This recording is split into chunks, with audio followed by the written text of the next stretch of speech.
In 2006, Anna Mokhanya found out that she was pregnant and HIV positive. This was to prove a turning point in Anna's life. I tested positive, then I started crying and crying. Then the counselor was there for me. He comforted me. He told me that it is not the end of the world. I can still have a negative baby. I was so surprised because I didn't know anything about PMTCT. But at the time, Anna was likely to benefit from the National Prevention of Mother-to-Child-Transmission program, aiming to reach all mothers in South Africa. We were given nevirapine at birth, and then after the baby was going to get nevirapine within 72 hours, it was a third dose by that time.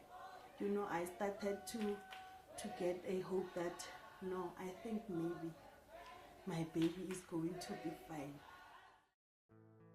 Our PMTCT program, Prevention of Mother-to-Child Transmission, has been hugely successful, I must say. It's one of the highlights of our successes. If you look back a decade ago, 70,000 newborns were born HIV positive in South Africa. Because of the success of that program, the figure has gone down to less than 6,000 per annum. And we have got cause to believe we can actually eliminate mother-to-child transmission. The impressive scale-up of PMTCT services integrated in the maternal and healthcare services and primary care resulted in almost universal HIV testing among pregnant women in 2015 compared to slightly less than 50% of pregnant women in 2005.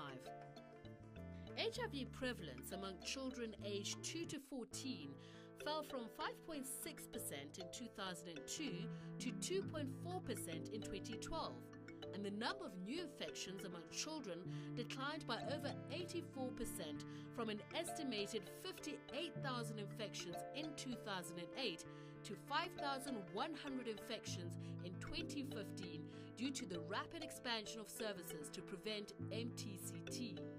The rate of mother-to-child transmission of HIV fell from 8% in 2008 to 2.7% in 2012 to 1.5% as per program data in 2015.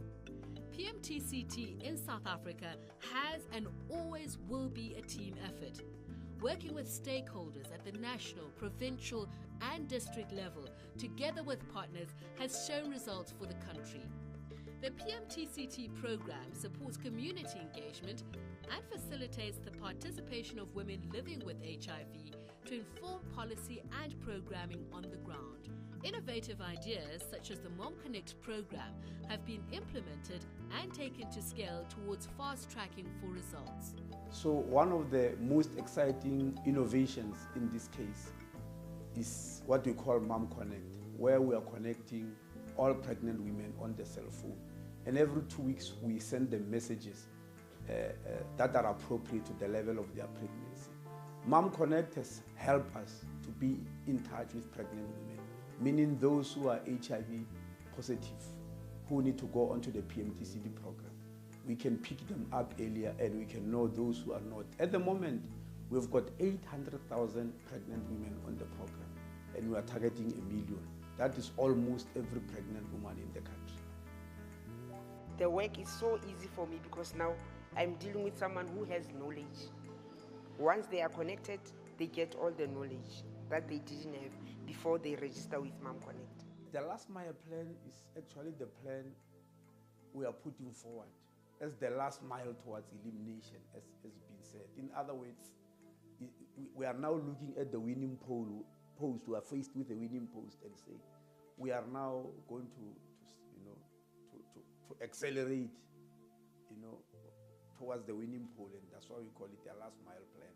This has been a marathon, and we're saying now the winning post is inside, Healthy impatience and the drive for results is bringing us closer to the goal of no child born with HIV and all mothers and babies alive and well in South Africa.